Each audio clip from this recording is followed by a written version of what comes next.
pagi. Mama Imran dah bangun. Dah segar dah dia mandi. Ucuk-ucuk.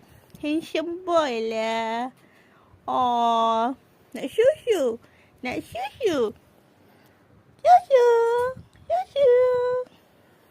Mama Imran. Apa ni? Kenapa muka stres-stres?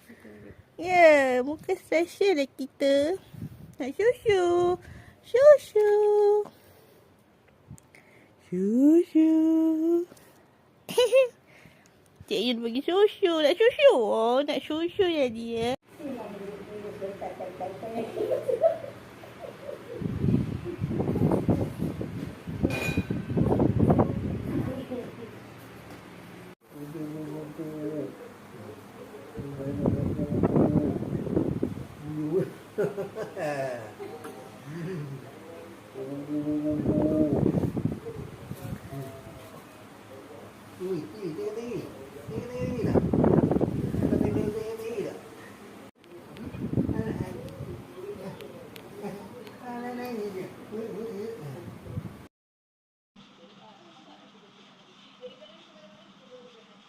Imran.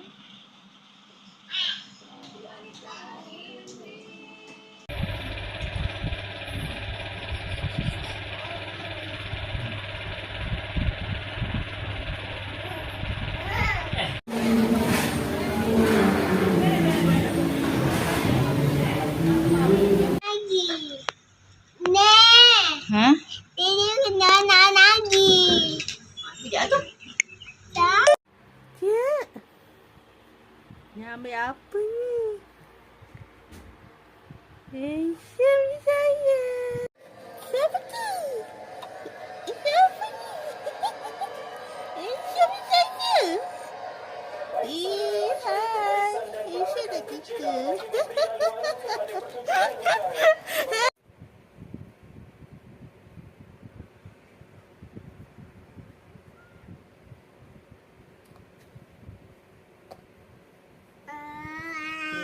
Kena buat kerja.